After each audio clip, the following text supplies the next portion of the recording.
Hello students, welcome to the video solutions for the biology section of PSET exam.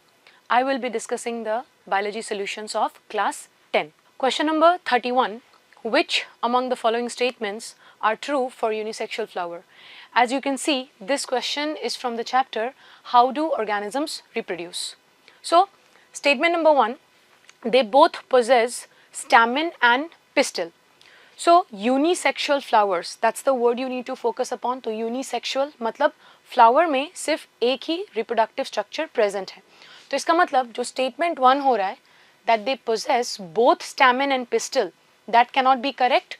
तो ये वाला statement हमारा यहाँ पे गलत हो रहा है. Then statement number 2, they possess either stamen or pistil. तो unisexual मतलब वही point हो रहा है. So इसका मतलब statement 2 जो मेरा यहाँ पे है, तो statement 2, this is correct. They exhibit both self and cross pollination. Now, it's this statement that you need to pay attention to. यहाँ पे जब हमने ये बोला है that unisexual flowers present है, तो एक चीज़ हमें यहाँ पे ये ध्यान देना है. Let's say this is one plant and इसमें ये flower है. मैंने इसको unisexual flower बोला है and I'm studying कि यहाँ पे सिर्फ stamens present है. मतलब अगर सिर्फ stamens present है, ये flower मेल फ्लावर है.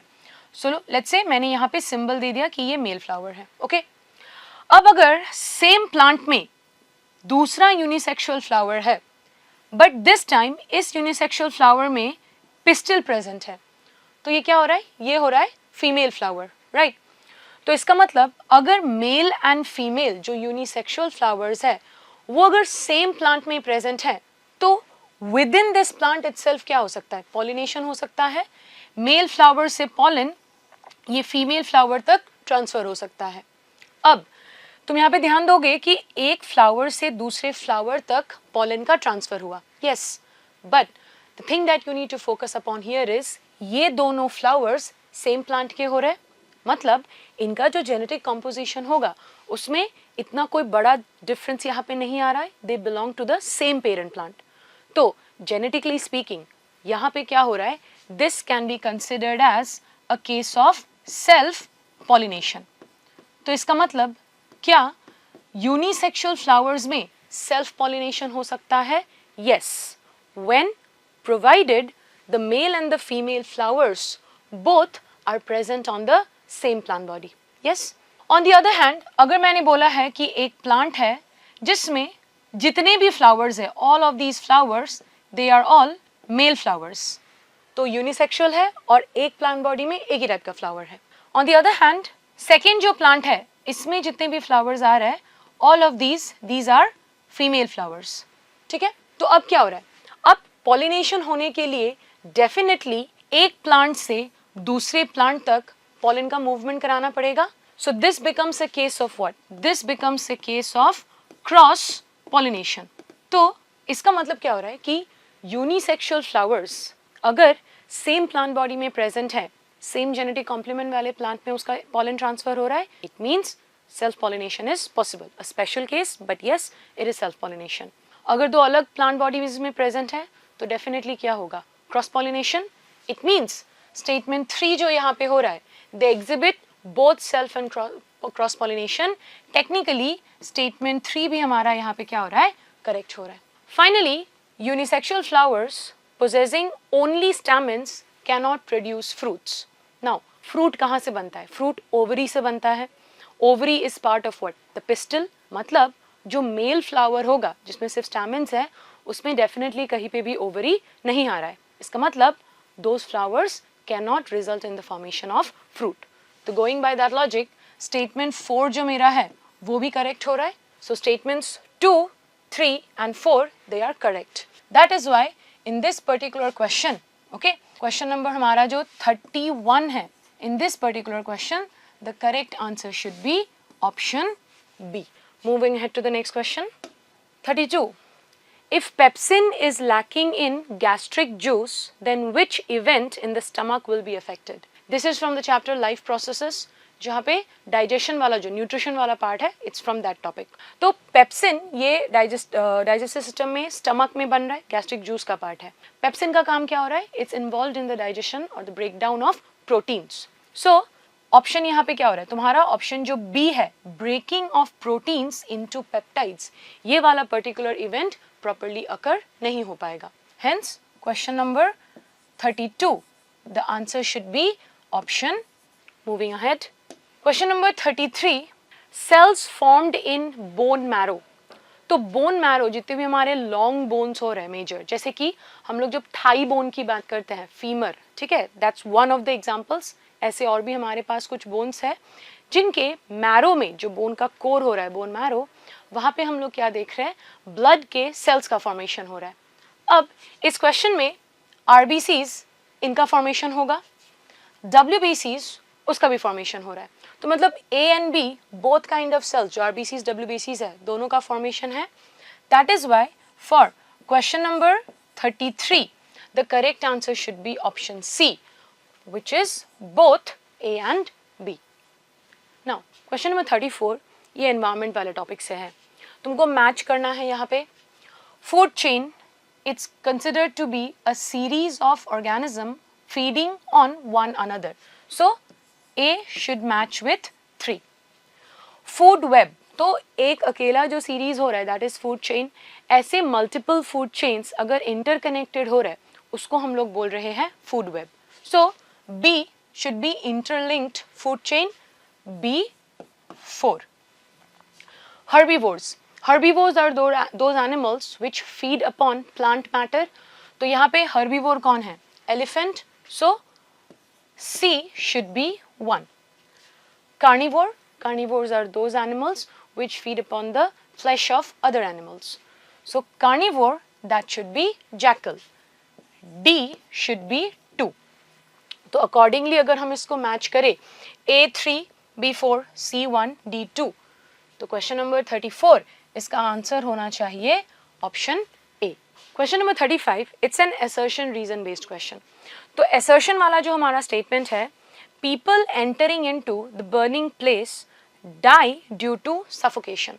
तो ये हम लोगों ने डे टू डे लाइफ में भी न्यूज़ में देखा होगा, ऑब्जर्व किया होगा कि अगर किसी बिल्डिंग में आग लगी है and someone is going to save someone from there, कोई फायर फाइटर है, कोई भी पर्सन है, एक बर्निंग प्लेस में जब एंटर होता है, कॉमनली हम देखते हैं कि लोग as a result of lack of oxygen breathe नहीं कर पाते हैं. तो वो जो लैक ऑफ ऑक्सीजन, सांस बंद होने वाला कंडीशन हो रहा है, सफोकेशन, उसकी वजह से पीपल कैन डाई.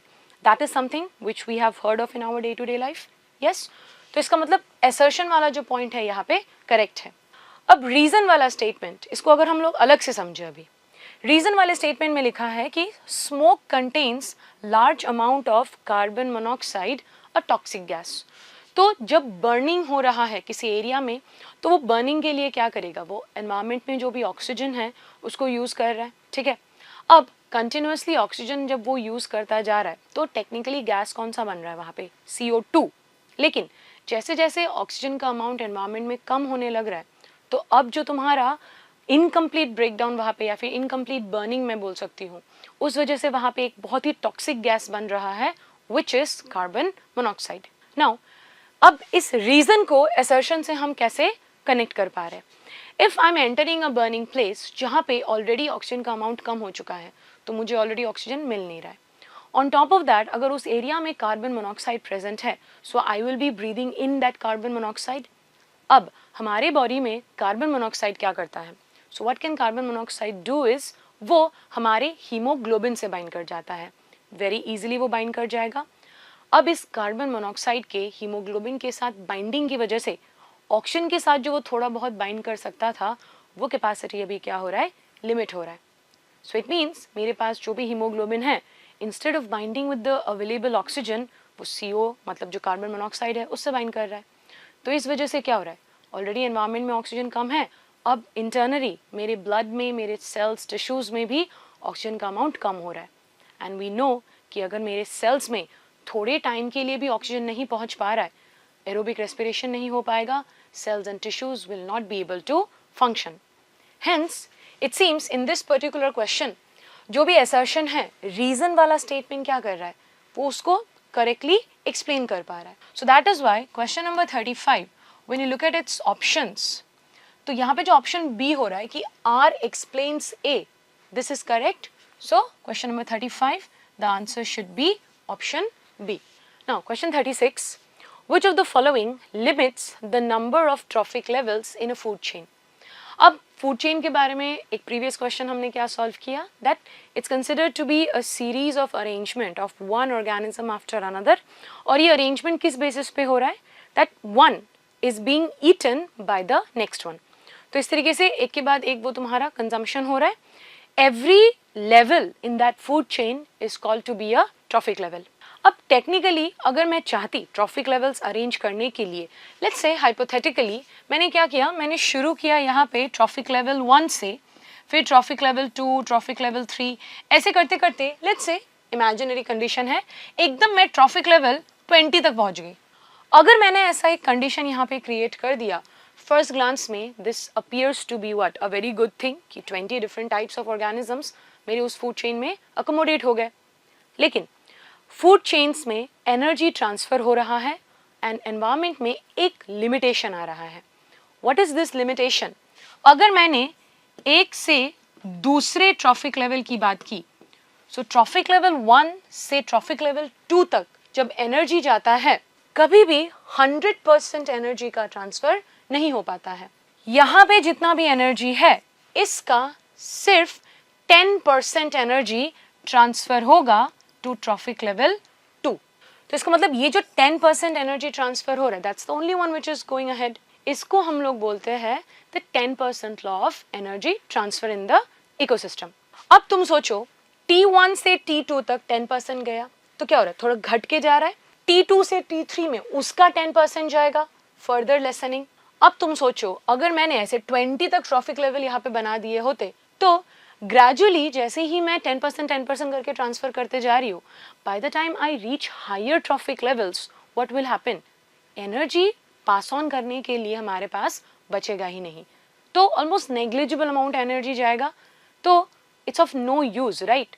तो क्या टेक्निकली हम लोग इतने सारे ट्रॉफिक लेवल्स वहां पे बना सकते हैं? No, this would be a wrong condition to see. तो maximum let's say trophic level 4 तक जा रहा है, 5 तक जा रहा है, ठीक है. उसके बियॉन्ड अगर हमने ट्रॉफिक लेवल्स ऐड किए 6, 7, 8, 9, तो हाइपोथेटिकली तुमने ऐड कर दिया, बट क्या प्रैक्टिकली वो पॉसिबल हो पाएगा? नो. तो लिमिटेशन, ये ट्रॉफिक लेवल्स के नंबर में लिमिटेशन किस वजह से आ रहा है? Because as you move ahead in trophic levels, the amount of energy available for transfer वो क्या हो रहा है, डिक्लाइन हो रहा है. Hence question number 36, the correct answer should be decrease in energy at higher trophic levels, option A. Now question number 37, again this is related to energy transfer. In a food chain there is, the options they are related to कि energy का जो flow है वो किस direction में हो रहा है, bidirectional, multidirectional, zigzag, unidirectional. तो इसका मतलब ये हो रहा है कि T1 ट्रॉफिक लेवल 1 से ट्रॉफिक लेवल 2 में एनर्जी गया, तो बाई डायरेक्शनल अगर मैंने बोला तो T2 से T1 में वापस आ रहा है, जिगजैग में वेरिएबल मैनर में जा रहा है, मल्टी डायरेक्शन अलग अलग डायरेक्शंस में जा रहा है. यस, यूनिडायरेक्शनल सिर्फ एक ही डायरेक्शन में जा रहा है, T1 से T2, T2 से T3, इसी तरीके से. Yes, now the question that we are having over here is कि ये एनर्जी ट्रांसफर कैसे होगा. तो कभी भी इकोसिस्टम में, फूड चेन में जब एनर्जी ट्रांसफर होता है वो हमेशा एक ही डायरेक्शन में होता है, T1 से T2, T2 से T3. सो एनर्जी फ्लो का बैक तुम्हारा फ्लो नहीं अकर हो सकता है. We do not have back flow of energy. So it means for question number 37 the answer should be option D, which is unidirectional flow of energy.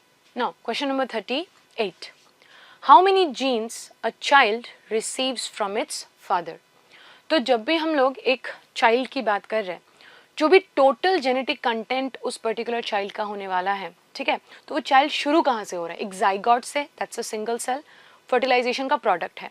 जो भी zygote के पास इंफॉर्मेशन है, जेनेटिक इंफॉर्मेशन, वही आगे जाइगोट के further division के बाद 1 से 2, 2 से 4 ऐसे सेल्स में ट्रांसफर हो रहा है. सो आगे जाके उस चाइल्ड के सेल्स में जितने भी जेनेटिक मटेरियल है वो एक्चुअली कहाँ से आ रहा है, उस ओरिजिनल जाइगोट को बनाने में जो भी 2 गैमेट्स इन्वॉल्व थे उनका जो कंट्रीब्यूशन था उसका मिक्सचर था. Now what we know is this कि हम लोग जब एक पेरेंट बॉडी की यहाँ पे बात कर रहे हैं तो पेरेंट बॉडी को हम लोग मान रहे हैं डिप्लॉइड. तो लेट्स से एक तरफ यहाँ पे आ रहा है मेल पेरेंट जो डिप्लॉयड है, एक तरफ आ रहा है फीमेल पेरेंट जो डिप्लॉयड है। अब ये पेरेंट्स जब गैमेट्स बनाएंगे तो गैमेट बनाने के लिए यहाँ पे डिवीजन कौन सा इन्वॉल्व होगा? द डिवीजन इज मियोसिस, जिसकी वजह से जेनेटिक मटेरियल क्या हो रहा है? हाफ हो रहा है। हेंस गैमेट्स में जो जेनेटिक इंफॉर्मेशन होगा दैट्स एन, हैप्लॉइड, हाफ आ रहा है वो, ठीक है। तो व्हाटएवर जेनेटिक इंफॉर्मेशन, जो भी क्रोमोसोम्स थे, जो भी जीन्स थे, आधा हो गया है। यहाँ पे भी जो भी क्रोमोसोम्स थे, जो भी जीन्स थे, वो क्या हो गया है? आधा हो गया है, राइट। अब यही जो गैमेट्स हो रहा है, इनका जब यहाँ पे फर्टिलाइजेशन अकर होगा, so as a result of fertilization what is happening? Child फिर से क्या बन गया? डिप्लॉयड बन गया। तो जीन एंड क्रोमोसोम का नंबर क्या हो रहा है? रिस्टोर हो रहा है। लेकिन इस चाइल्ड का जो 100% जीन है, 50% was from the male parent, 50% from the female parent. तो इसका मतलब इस क्वेश्चन में how many genes receives from its father, अगर क्वेश्चन में पूछा होता how many genes received from its mother, वो भी अगर क्वेश्चन होता, आंसर हमारा सेम होता, which is 50% वो ईच पेरेंट से इनहेरिट कर रहा है, तभी जाके टोटल उसका 100% जीन्स फॉर्म हो पा रहा है। So question number 38, the answer should be option B. Now question number 39, the genotypic ratio in F2 generation of monohybrid cross will be. तो ये मेंडल का मोनोहाइब्रिड क्रॉस से रिलेटेड क्वेश्चन है। We will do the cross briefly over here. तो Mendel का ही अगर हम लोग क्रॉस ले रहे हैं तो उनका जो पेरेंट जनरेशन था वो क्या हो रहा था? कैपिटल टी, ये टॉल फिनोटाइप शो कर रहा था। The other parent was small T, वो ड्वार्फ था। तो एक हमारे पास यहाँ पे टॉल आ रहा है, एक हमारे पास ड्वार्फ है। अगर तुम फिनोटाइप पे यहाँ पे ध्यान नहीं भी दो, क्योंकि क्वेश्चन जीनोटाइप का है, जस्ट जीनोटाइप देखने से भी हो जाएगा। अब जब इस क्रॉस से F1 जनरेशन मिलेगा तो what ever is this F1 generation, ये F1 जनरेशन का कॉम्बिनेशन कैसा होगा? एक पेरेंट से कैपिटल टी अलील आएगा, दूसरे पेरेंट से स्मॉल टी अलील आएगा। जब ये कॉम्बिनेशन बनेगा this is capital T small T. तो यहाँ पे हो रहा है क्रॉसिंग, तो क्रॉस पॉलिनेशन या क्रॉसिंग की वजह से कैपिटल टी स्मॉल टी, इसका फिनोटाइप क्या हो गया? टॉल। ओके, तो यहाँ पे मुझे पता चला कैपिटल टी क्या है? डोमिनेंट है, स्मॉल टी यहाँ पे रिसेसिव है। अब इन्हीं प्लांट्स का हम लोग क्या करते हैं? वी परफॉर्म सेल्फिंग और self pollination, any word you use. So अब जब आगे हम लोग इस क्रॉस को कंटिन्यू करें F2 जनरेशन के लिए, तो F2 जनरेशन में what is going to happen? तो सेल्फिंग में दोनों तरफ वो कैपिटल टी वाला कंडीशन ही इन्वॉल्व हो रहा है। मेल एंड फीमेल गैमेट्स जो भी बनेंगे उसी सेम जेनेटिक कॉम्प्लीमेंट से बन रहे हैं। तो these are the two types of gametes जो एक तरफ से बन रहे हैं, these are the two types of gametes जो दूसरे साइड से बन रहे हैं। अब इसको अरेंज हम लोग कैसे करते हैं? एक जो इजी डायग्रामेटिक रिप्रेजेंटेशन है that we call to be a Punnett square. तो पुनेट स्क्वायर जब हम लोग यहाँ पे ड्रॉ कर रहे हैं, तो पुनेट स्क्वायर ड्रॉ करने के लिए कैपिटल टी स्मॉल टी, ये एक तरफ के gametes, capital T small T ये दूसरे तरफ के गैमेट्स। अब तुम इनको सिंपली यहाँ पे कंबाइन कर दो, capital T capital T small T, इसका काम हो गया। दूसरा वाला capital T small T small T small T. Okay, अब तुम यहाँ पे जीनोटाइप्स देखो। एक जीनोटाइप है कैपिटल टी, एक जीनोटाइप है कैपिटल टी स्मॉल टी, और एक जीनोटाइप हो रहा है स्मॉल टी। अब अगर तुम उनके नंबर्स काउंट करो, कैपिटल टी कितने हैं? 1, 1, capital T small T 2, small T 1। सो ये जो यहाँ पे रेशियो बन रहा है ये क्या हो रहा है? ये है genotypic ratio. Yes, so for Mendel's monohybrid cross what should be the genotypic ratio? 1:2:1। इसका मतलब क्वेश्चन नंबर 39 हमारा आंसर यहाँ पे क्या होना चाहिए? सो question number 39 the answer should be option A. Now question number 40, identify the plant hormone X from the given statements and select the correct option regarding it. तो पहले ये statements हम लोग देख रहे हैं। It promotes cell division in plants. जैसे ही cell division वाला word यहाँ पे आ गया, automatically the first hormone that should come to our mind is cytokinin. So let's cross check कि सच में cytokinin है या नहीं। It helps in breaking dormancy of seed.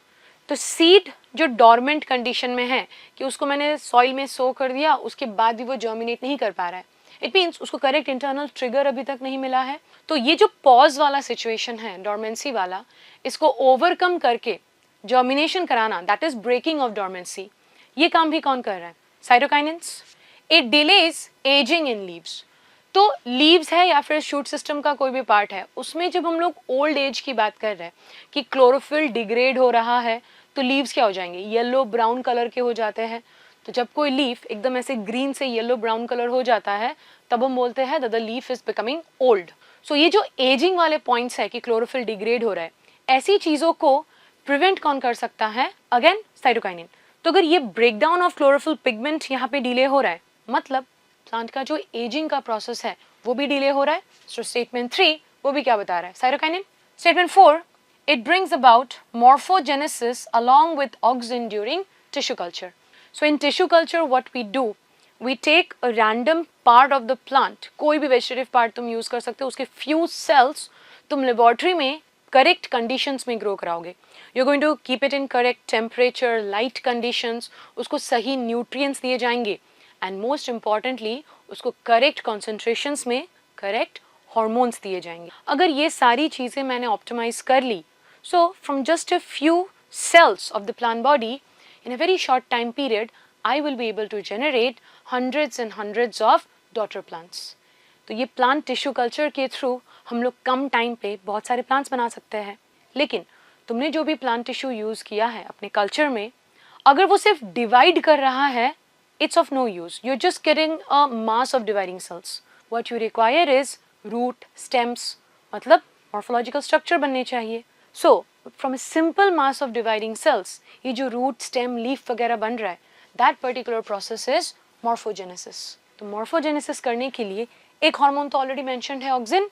The other hormone, I think you can guess now, it is cytokinin. तो इसका मतलब इस particular question में who is X? X is basically the plant hormone cytokinin. तो अब हम लोग option choose करेंगे। Option A, X could be gibberellin, incorrect. Could be ethylene, incorrect. Could be abscisic acid, incorrect. So X could be cytokinin that increases shelf life of vegetables. ये एक additional fifth point तुम लोग मान सकते हो cytokinin के लिए. So it means question number 40, the correct answer should be option D. Now question number 41, which of the following is not an advantage of vegetative propagation? So you need to focus upon the word not an advantage, because vegetative propagation में without the use of any meiotic division, without the help of any fertilization event, simple asexual reproduction का एक method हो रहा है जिससे नए daughter plants बन रहे हैं। Okay? अब ये artificial vegetative propagation हो सकता है, natural vegetative propagation भी हो सकता है।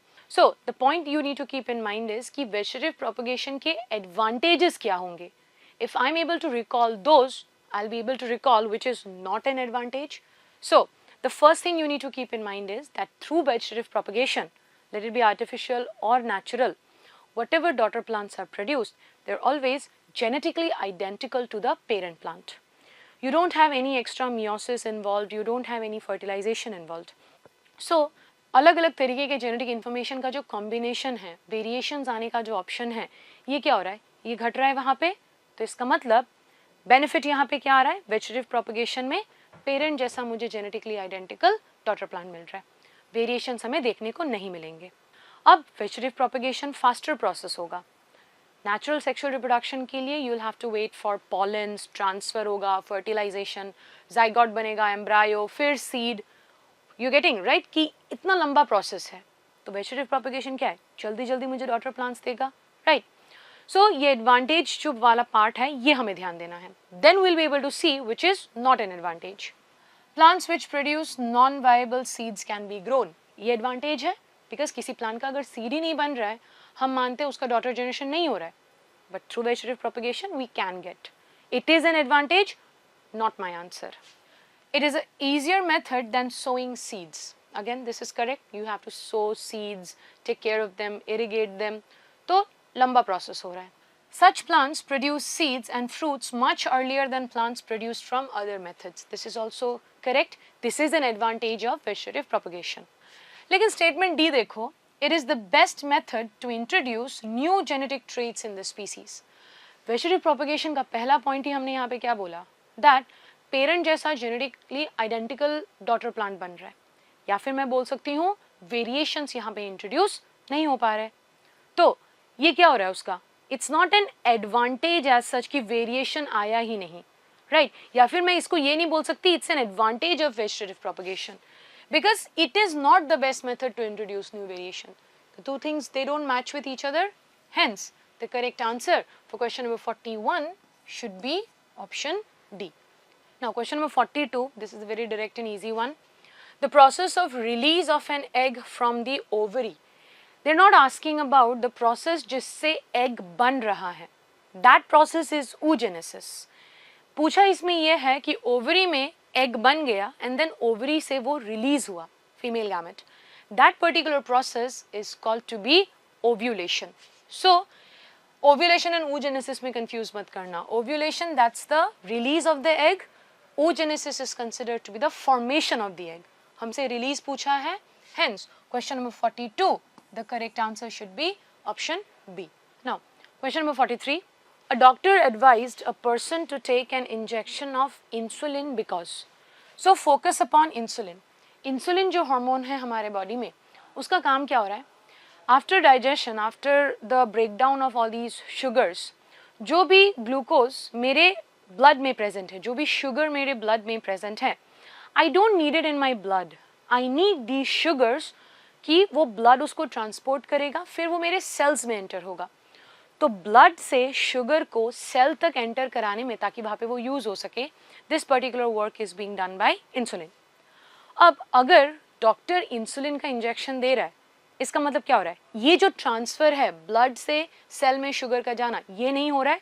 तो इसका रिजल्ट क्या होगा, ब्लड में ही शुगर एक्यूमुलेट होगा, तो blood sugar levels are going to increase. तो इंसुलिन का काम है मेरा ब्लड शुगर लेवल्स को रेगुलेट करना. So if a person is taking an injection of insulin, it means उनका जो sugar level in blood है वो high होगा. So question number 43, the answer should be option D. Now question number 44, very direct and easy question. Movement of food through the esophagus is due to. So after you swallow the food, अब जो esophagus से तुम्हारा food move कर रहा है all the way up to the stomach, ये जो particular movement हो रहा है, it's because of a particular process which is called to be peristalsis. तो ये direct answer हमारा यहाँ पे बन रहा है 44. The correct answer should be option B. Now the last question, question number 45. If you see, you have been given a long paragraph here, and the paragraph is from photosynthesis. So photosynthesis in plants consists of two phases, X and Y. तो जैसे X phase, तो that's the first phase. Phase X requires light energy and occurs in granum of chloroplast. तो इसका मतलब phase X यहाँ पे क्या हो रहा है, this is the light dependent phase. तो light dependent phase में क्या होगा, pigments they are going to absorb sunlight. उस absorbed sunlight को use करके the plant it's going to give rise to assimilatory powers. Assimilatory powers कौन होंगे, ATP and NADPH. तो लाइट रिएक्शन में क्या बन रहा है, लाइट रिएक्शन या लाइट डिपेंडेंट रिएक्शन में लाइट एब्जॉर्ब हुआ, उस लाइट एनर्जी को यूज करके ADP एंड NADPH बना. During the mean time what will happen is water का स्प्लिटिंग होगा, अगेन लाइट एनर्जी को यूज करके ही, that is called to be photolysis of water. तो फोटोलाइसिस ऑफ वाटर में जो भी इलेक्ट्रॉन्स एंड प्रोटॉन्स बनते हैं वो प्लांट यूज कर रहा है ATP NADPH2 ये सब बनाने के प्रोसेस में. साथ ही में वाटर जब ब्रेक होगा, मोलिकुलर ऑक्सीजन रिलीज होगा. So that oxygen is not required by the plant. So that oxygen is basically released as a byproduct for photosynthesis, right? Then and occurs in granum of chloroplast. तो ये पूरा reaction कहाँ पे हो रहा है, chloroplast का जो भी grana है, thylakoid grana, any word you use. Whereas phase Y is light independent. जैसे light independent बोल दिया, it means directly वो light के साथ involve नहीं हो रहा है.